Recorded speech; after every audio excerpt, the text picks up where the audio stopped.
Ako ay masaya na nandito ulit at ipapangaral ang salita ng Panginoong Diyos.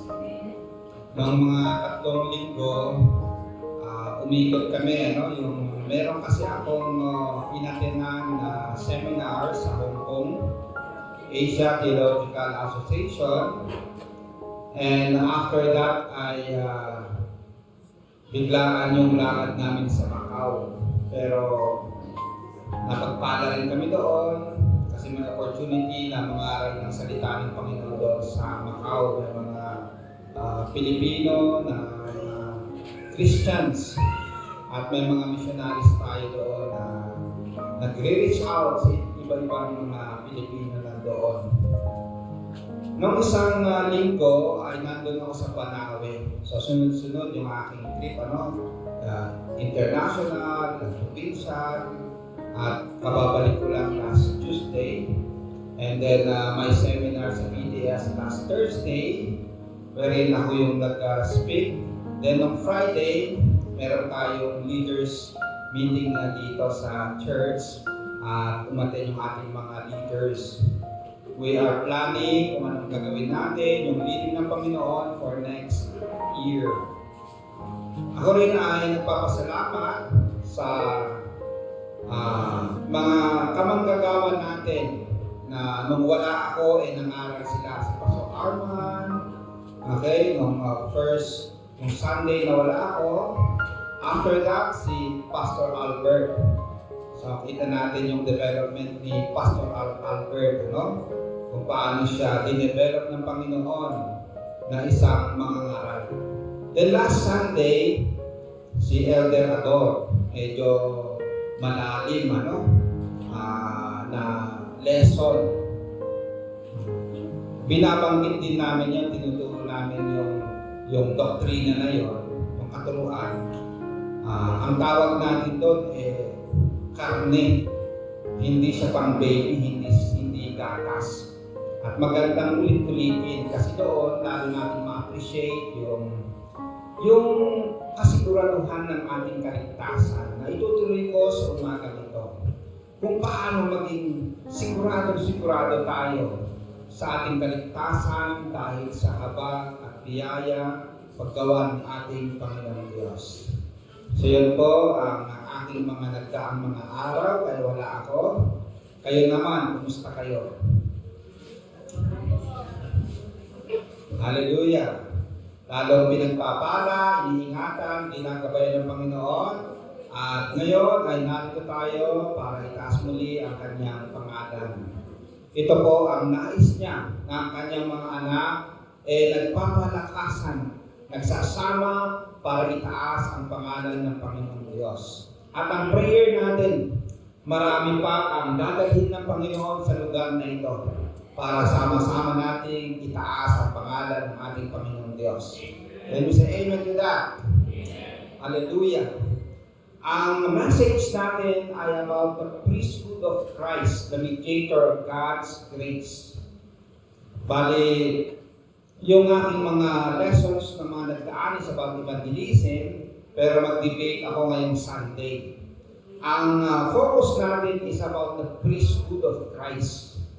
Meron siyang 3 offices. Ang offices niya, prophet, priest, and king. Si Jesus Christ. Pero i-emphasize ko sa umagang ito is about the priesthood. Jesus as our high priest. Sa Philippine context, may tinatawag na tagapamagitan. Okay. Pag may away, ang magkaibigan o dalawang parte, may mamamagitan nasa gitna. Siya yung tutulong para maayos yung away.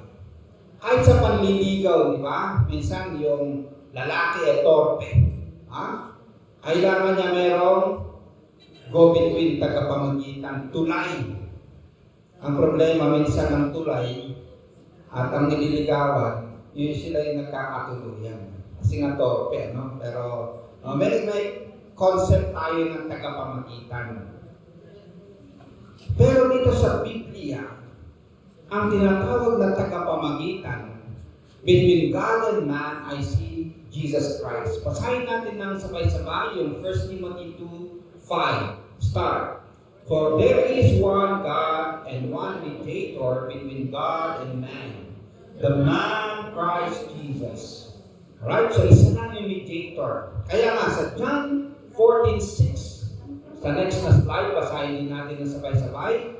Jesus answered, I am the way, the truth, and the life. No one comes to the Father except through me. Okay? So, kahit si Jesus Christ, sinasabi niya na walang makakarating sa Ama except sa pamamagitan ni Jesus Christ as the mediator.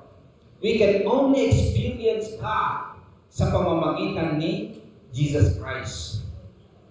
Kaya, dito sa pinaka-central message natin sa next na slide, we receive God's grace through Jesus' priestly atonement. Okay? As high priest, papaliwanag natin kung paano nagsakripisyo si Jesus Christ para sa ating kaligtasan. At ang tawag natin dyan grace. Sa next na slide, ito po, pag dinefine natin yung grace, God's riches at Christ's expense. Okay?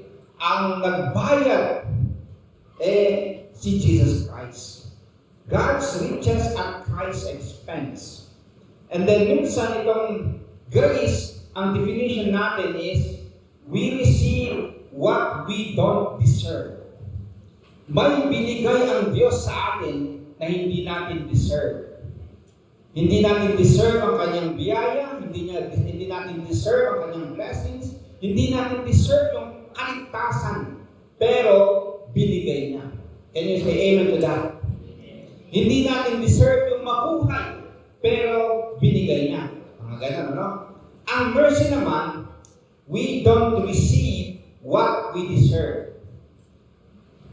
Ang deserve natin kaparusahan. Kasi nagkasala tayo. Pero hindi binigay ng Diyos. Yun ang tinatawag na mercy. Awa ng Diyos. Kaya ang response natin kanina sa ating awit, dakilang biyaya, kami pinalaya sa bihag ng kasalanan. Kami pinatawad, di mapipigil pagsamba sa iyo. Okay. Dahil sa naranasan natin biyaya, ang response natin ay di mapipigil na pagsamba sa ating Ama. Can you say amen to that? Hallelujah. Ang ginawa natin, umawit din tayo, magsasaya sa bahay ng Ama. Dahil pag-ibig niya ay naranasan niya. Okay, so yun yung response natin, yung magsasaya tayo. Pero there are more responses, Pero bago yun, tingnan natin yung tanong natin sa message na ito. How did Jesus expend or sacrifice para sa ating kaligtasan? Para mabayaran yung ating kasalanan. Una, basahin natin na sabay-sabay, Jesus' body was involved. Kung paano nagsakripisyo si Jesus, kasama ang kanyang katawan. Na-emphasize niya sa Hebrews 10 na 1 hanggang 5. The law is only a shadow of the good things that are coming, not the realities themselves. So itong mga batas sa Old Testament ay mga anino lamang, shadow. Meaning, looking forward sa perfect sacrifice ni Jesus Christ. For this reason, it can never, by the same sacrifices, repeated endlessly year after year, make perfect those who draw near to worship. So yung ginagawa ng high priest sa Old Testament na nag-aalay ng mga hayop, sabi dito, it can never make perfect those who come to worship. Sa verse 2, otherwise, would they not have stopped being offered? For the worshippers would have been cleansed once for all, and would no longer have felt guilty for their sins. But those sacrifices are an annual reminder for sins. At ganito po yun, ano? Annual reminder for sins. Annual. Year after year. Yung annual na tinatawag dito, yung Day of Atonement ng mga Hudyo, ang tawag dyan ay Yom Kippur. Pakiulit nga. Yom Kippur. Hanggang ngayon, sinaselebrate nila yung Day of Atonement. Nung may templo pa sila noon, ang ginagawa sa Old Testament, yung templo nila ay lahati ng dalawa. Holy of Holies and Most Holy Place. May kurtina, halimbawa, may kurtina dito. Ganyan. Tapos banda dyan, Holy Place. Banda dito, Most Holy Place. Okay. Once a year, papasok dito yung High Priest. Once a year lang yon, para ialay niya ang handog na hayop para sa kanyang kasalanan at sa kasalanan ng buong sambayanan. Once a year yon.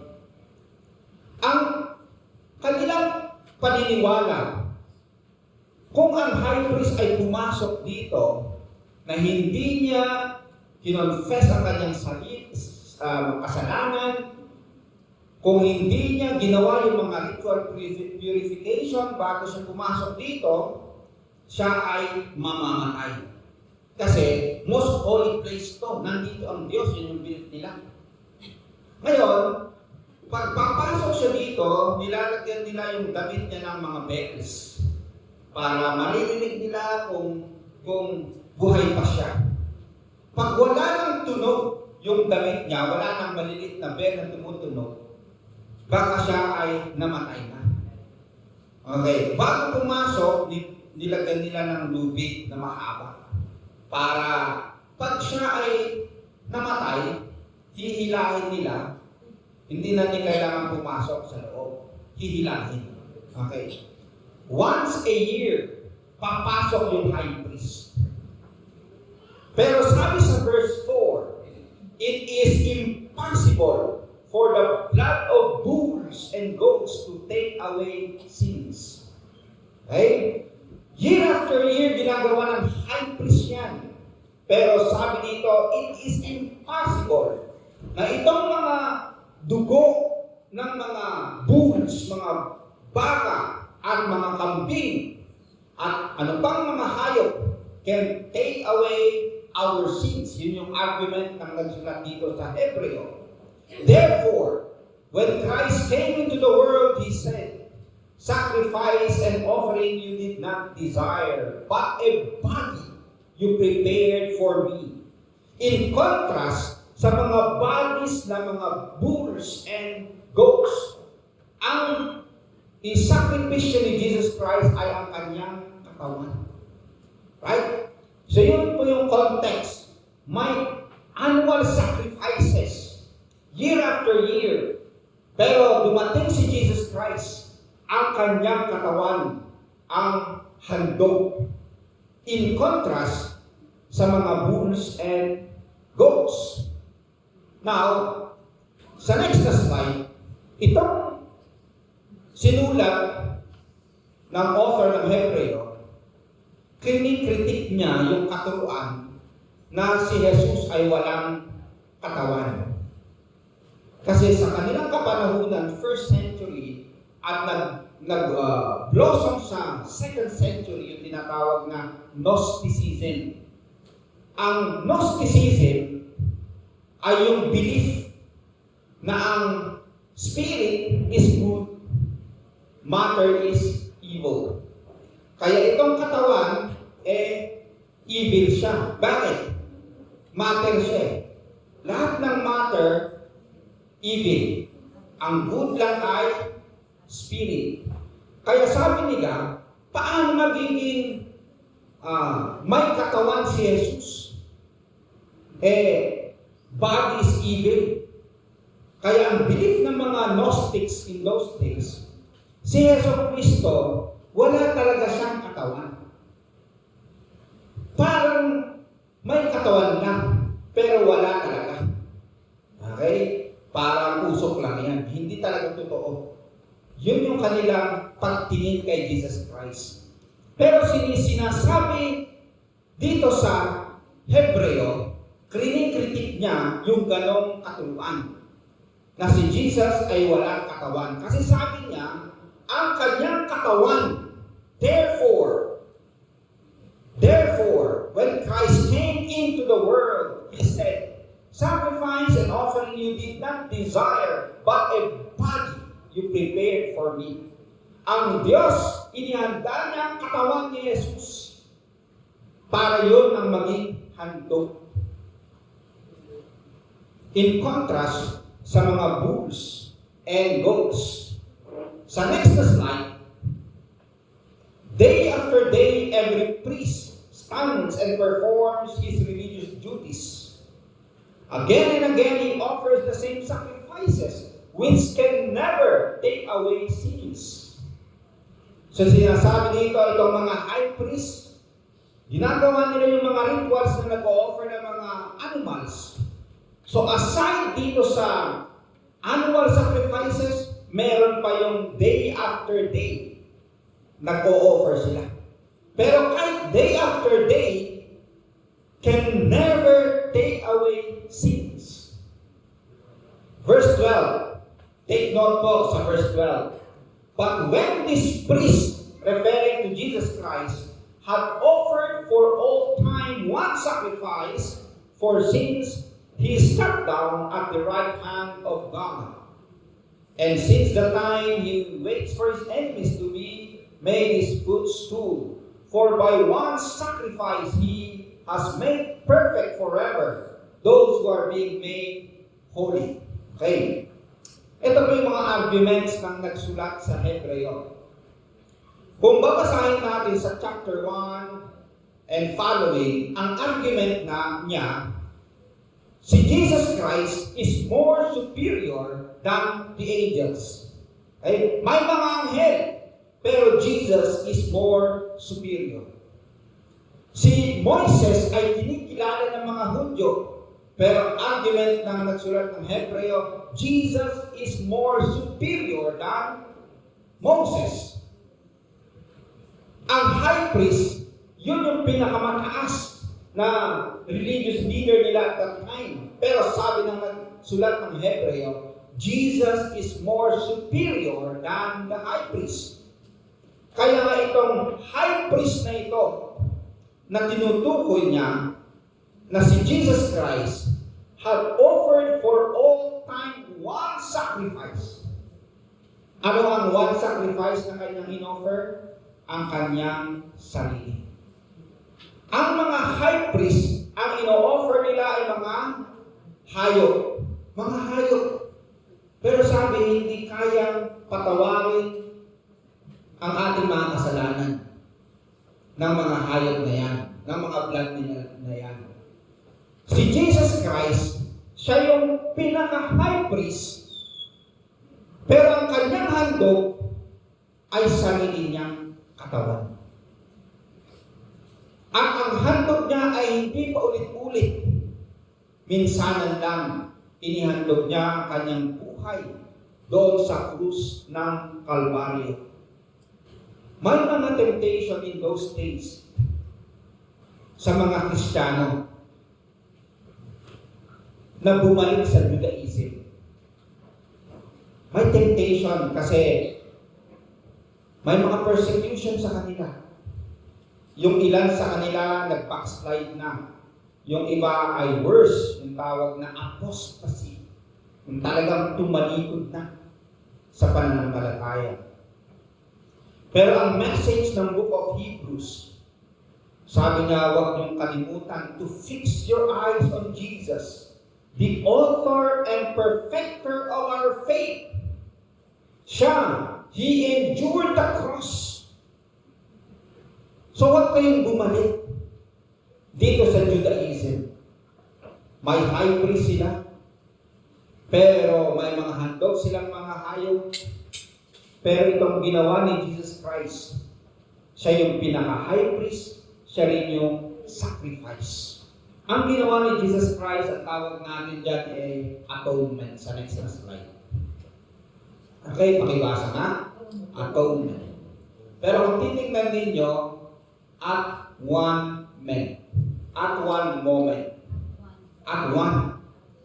In that moment, ang Diyos at ang tao nagkaisa. Nag-reconcile. Bakit? Dahil kay Jesus Christ. Siya yung tagapamagitan. At one moment. Atonement. Yung ginawa ni Jesus Christ sa krus ng Kalbaryo, yun yung dahilan kung bakit na-reconcile ang tao sa Diyos. Meron ding term na tinatawag na penal substitution. Yung penalty, yung bayad ng kasalanan. Imbes na tayo ang magbabayad for the wages of sin is death. Sino ang nagbayad? Si Jesus Christ. Substitute. Siya yung nag-substitute. So yung word na substitution, makikita natin sa ginawa ni Jesus Christ. Tayo dapat yung mamatay sa krus dahil sa ating kasalanan, siya yung namatay sa krus at nagbayad sa ating kasalanan. Sa next na slide, mayroon din tinatawag na imputation. Our sins are imputed to Christ. Pag sinabing imputed, charged or attributed. Okay? Wala siyang kasalanan, pero inaring may kasalanan siya. Yung kasalanan natin, inako niya. Imputed upon Him. At ipinako niya doon sa krus ng Kalbaryo yung ating mga kasalanan. And so ang verdict, guilty of the sins of the world. Kaya namatay si Jesus sa krus. Yung kasalanan ko, nasa Kanya, doon sa krus. Imputed upon Him. Yung kasalanan mo, imputed upon Him, doon sa krus. So, yun po yung mga doctrinal terms na, or theological terms, ano? Penal substitution, imputation, and then atonement. Meron akong ikakwento, saglit lang, ito yung aking mga kuya. Yung panganay na kuya, yun yung aking sinundan na kuya. Okay. Mas pogi sila sa akin. Okay. Nung nag-aaral sila sa kolehiyo, yung kuya ko, ito, yung nasa gitna, meron siyang sugat dito na naging scar. Kasi nung baby siya ay nadulas, tapos yung lugaw na kanyang kakainin sana, na takon dito, napaso siya. Tapos nagkaroon ng scar na malaki. Nung bata siya, walang pakialam nung naglalaro kami. Pero nung naging teenager siya, naging high school siya, naging college siya, ang damit niya laging long sleeve. Laging nakaporma, long sleeve. Pala nahihiya na siya kasi meron siyang scar dito. Hanggang sa pag-aaral niya sa kolehiyo, yung kanilang ROTC, short sleeve yung uniform, hindi siya makapunta sa kanyang ROTC kasi nahihiya siya. Gusto niya long sleeve sana pero short sleeve yung uniform, hindi na siya pumupunta sa ROTC. Ang isip ng pinakakuya ko, hindi yan magagraduate kung hindi siya magkukuha ng ROTC. Ang ginawa ng kuya ko, siya yung umaattend ng ROTC. Pag weekend, Sabado, nandun siya sa amin, ang init ng ROTC. Ibibilat ka sa araw. Pero sabi niya, tiniis ko yon alang-alang sa pagmamahal ko sa mas bunso kong kapatid. Very simple illustration na tinatawag natin na substitution. Imbis na yung nasa gitna, yung magsasuffer ng heat of the sun, yung init ng araw, inako ng kuya ko. Dahil sa kanyang pagmamahal sa isa kong kuya. Na-appreciate ko yung kuya ko na ito na handa siyang magsakripisyo para sa aking isang kuya. At hindi naman nakakalimutan ng nasa gitna. Nasa Canada siya ngayon at minsan pag umuwi at nagkukwentuhan kami, binabanggit niya ang kanyang pasasalamat sa sakripisyo ng isang kuya. Yun po yung ginawa ni Jesus Christ. Mas matindi yung ginawa niya sa atin na substitution. Dahil sa pagmamahal niya sa atin, siya mismo yung umako ng hirap at dusa doon sa krus para sa atin. May awit sa next na slide. Sabi ni Jesus Christ sa awit, I gave my life for thee. Binigay ko ang buhay ko para sa iyo. Ano naman ang ibibigay mo para sa akin? I suffered much for thee, more than my thy tongue can tell. Of bitterest agony, to rescue thee from hell. I borne it all for thee. What hast thou borne for me? Ano naman ang respond mo para sa akin? Nung yung umuwi na kami dito after a few days, nagkwentuhan kaming mag-anak. Ako, yung misis ko, si Renz, at saka si Dinette, nagkwentuhan kami. Sabi ko, mag-reflect tayo sa ating trip sa Hong Kong, sa Macau. Yung bunso, ang reflection niya, sabi niya, nagpapasalamat siya kasi sa trip namin, may mga mabubuting tao, kahit hindi namin sila kilala. Sila yung gumagastos, sila yung nag-treat. Pinapasyal kami kung saan-saan. Yung mga taga-Hong Kong, katulad ni Sister Weng at saka yung mga kasama niya. And then yung mga Pilipino doon sa Macau. Okay. At their expense. Pero yung reflection ni Renz, sabi niya, na-impress siya sa dalawang Pilipina na missionaries sila doon sa Macau. Kinukwento nila yung mga sacrifices nila doon. Minsan mahirap. Pero kung paano gumawa ng mga milagro ang Panginoong Diyos. So na-impress siya sa mga sakripisyo ng mga Pilipina. Nung kakwentuhan namin sila, para sa kanila, yun yung respond nila sa ginawa ni Jesus Christ para sa kanila. Yung pagliligtas ng Panginoon. Kung si Jesus Christ ay nagsakripisyo para sa atin, handa ba tayo magsakripisyo para sa Kanya? And we say, Amen to that. Kaya salamat sa ating mga time, sinakripisyo natin at narito tayo para sambahin ang Kanyang pangalan. Salamat din sa mga talento, mga giftings natin na ginagamit sa paglilingkod sa Kanya. Salamat din sa ating mga tithes and offering na ating sinasakripisyo para sa ating Panginoong Diyos. At salamat sa buhay ng bawat isa na inilalaan niya. Inilalaan natin sa paglilingkod sa ating Panginoong Diyos. Ang Diyos gumawa ng sakripisyo para sa atin.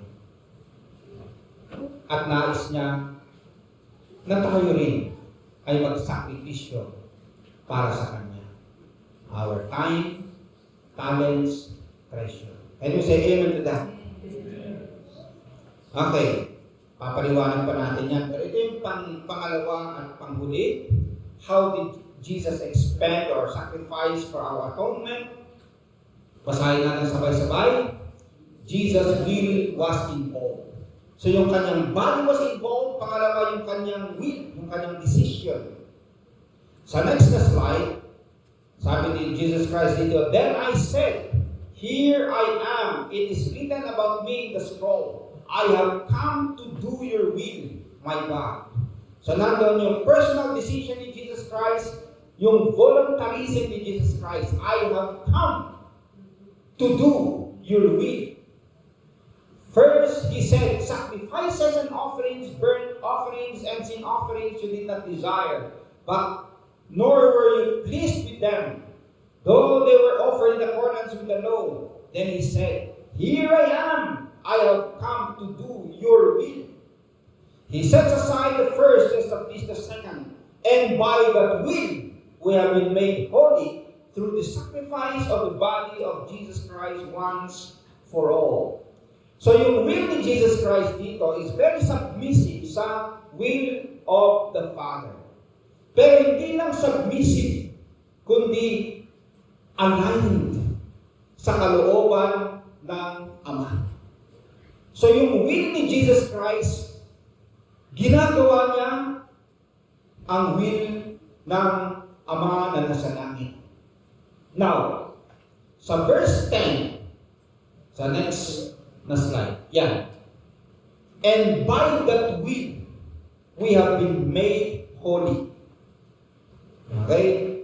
Yung ginawa ni Jesus Christ, dahil sa decision niya, yung voluntarism niya, tayo, we have been made holy. Titingnan natin yung grammar niya is in the past tense. We have been made holy.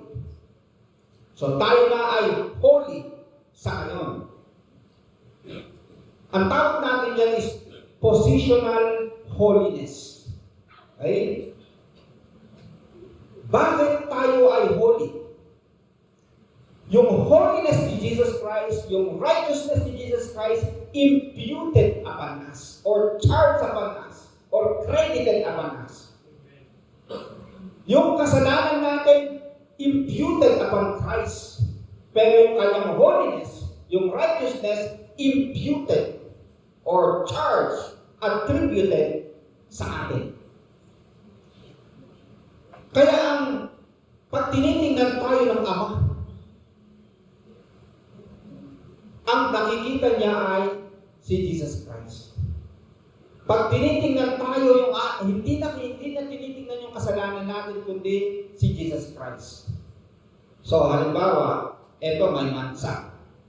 May mansa, kita ko yung mansa, pero pag tinakpan ko, hindi ko na kita. Ganun po yun. Yung si Jesus Christ, yung takip, para hindi makita ng Ama ang kasalanan. Kasi ang nakikita niya ay si Jesus Christ. So, before God, tayo ay holy. Hindi yung sarili natin holiness, kundi yung holiness ni Jesus Christ, imputed upon us. Okay? Tingnan ulit natin mamaya sa next na slide. Verse 14. For by one sacrifice, He has made perfect forever those who are being made holy. Okay. Big lang nagbago yung grammar. Kanina, made holy. Ngayon, being made holy. Progressive. Naging progressive. Yung isa, once and for all, yung isa ay progressive. Ang tawag natin dito ay sanctification. Yung kanina, justification.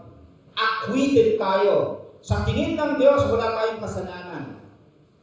Yun yung once and for all. Yung reality ngayon sa buhay natin, hindi ibig sabihin na wala na tayong kasalanan.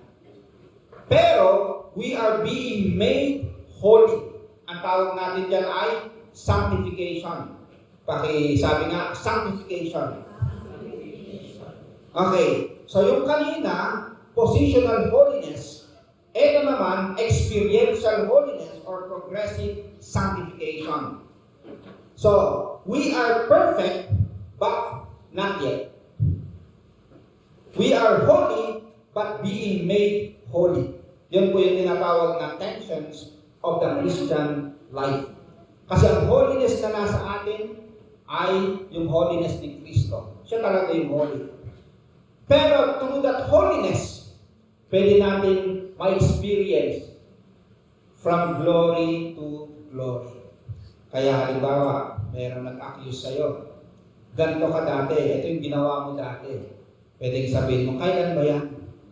5 years ago, 10 years ago.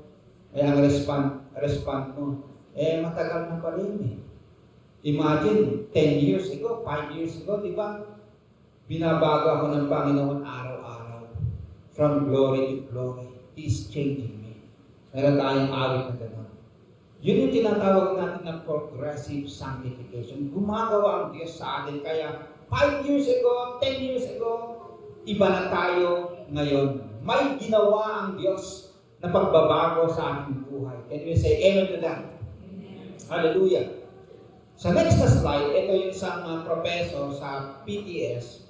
Pero later on, nung nasa US, bumalik siya sa Amerika, naging professor siya sa isang seminary doon. Meron siyang sinulat, yung dissertation niya, The Cross as Such and the Cross Overflowing. Yung emphasis ng the cross as such, yung painful death experience ni Jesus Christ, na yung reality ng death, yung masakit yung kamatayan, kung paano siya namatay, kung paano siya nag-suffer. The cross overflowing, ito naman yung effect sa atin. Yung result ng ginawa ni Jesus Christ para sa atin, nag-o-overflow para sa atin. Kaya dito sa Ephesians 1:7, babasahin natin na sabay-sabay, yung effect ng ginawa ni Jesus Christ para sa atin. Basahin natin sabay-sabay.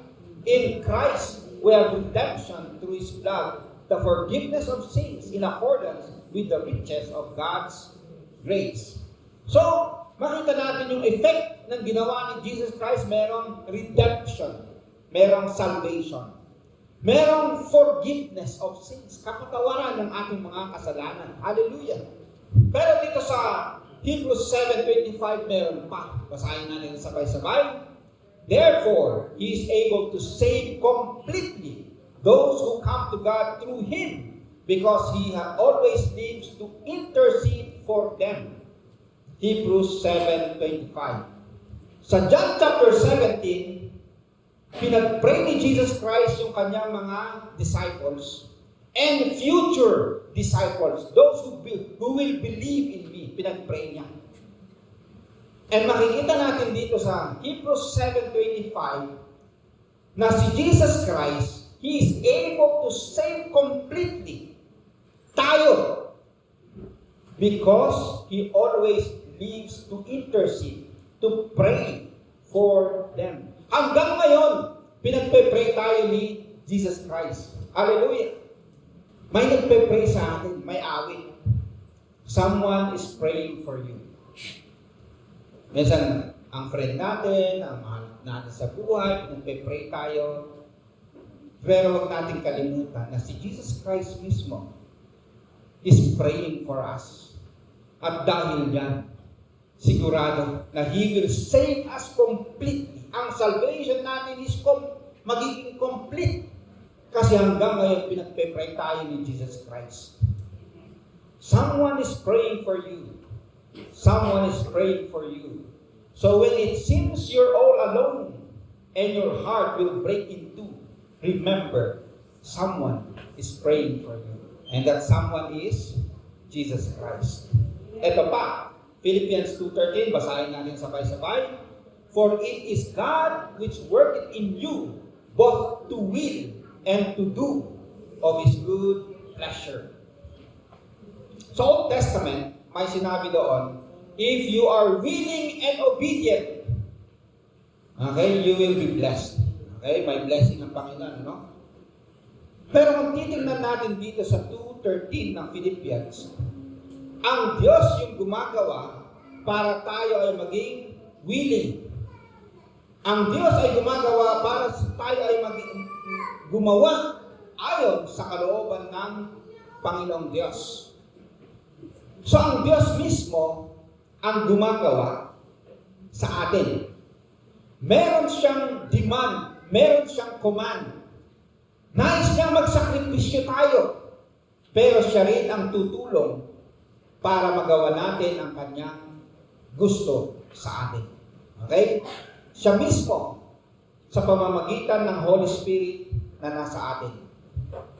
Kasi sabi ni Jesus Christ, apart from me, you can do nothing. Hindi talaga natin masunod ang Diyos, ang gusto ng Diyos, kung hindi niya tayo tutulungan. Kaya ang dapat respond natin ay lagi tayong lumapit sa Diyos. Tulungan po ninyo ako para masunod ko, magawa ko ang iyong kalooban. Kaya dito sa Philippians 1:6, basahin natin sabay-sabay, being confident of this very thing, that He who began a good work in you will complete it at the day of Christ Jesus, or Jesus Christ. Okay, so may awit tayo kanina, pinatawad, noon, ngayon, at magpakailanman. Kaya sigurado na kukumpletuhin ng Diyos ang kanyang sinimulan. Yung kaligtasan natin, tatapusin niya yan. Ang tawag natin yan sa theology, the perseverance of the saints or the preservance of the saints. Yun po yung tinuro ni Elder ng last Sunday. Tayo ay makakapagpatuloy dahil sa Diyos mismo. Siya mismo yung gumagawa. Okay. Minsan akala natin na sa sarili natin, pero hindi. May Holy Spirit na gumagawa. So we can complete. Sabi ni Paul, ito na yung last na verse natin, basahin natin sabay-sabay. You foolish Galatians, who has bewitched you, before your very eyes, Jesus Christ was clearly portrayed as crucified. I would like to learn just one thing from you. Did you receive the Spirit by observing the law or by believing what you heard? Are you so foolish after beginning with the Spirit?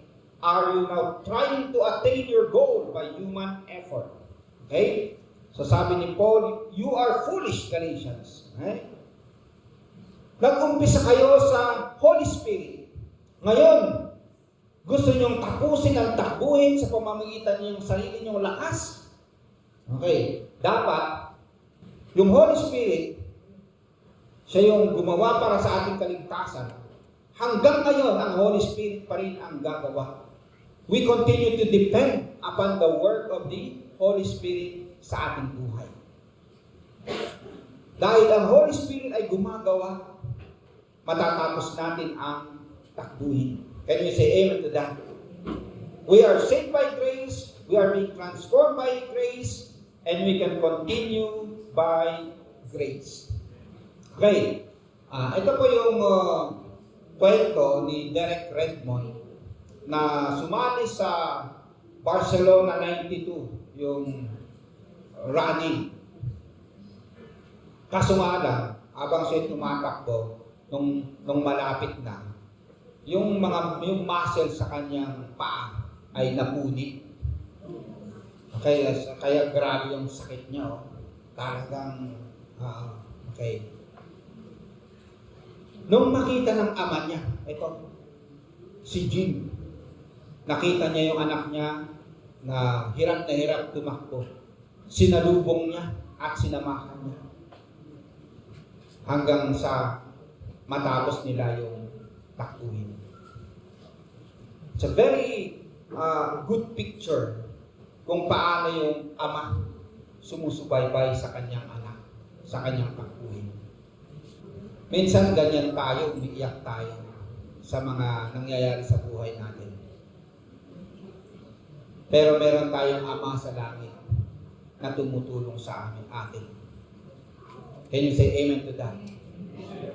Ang pinakaama natin, tutulong sa atin, matatapos din natin ang takbuhin.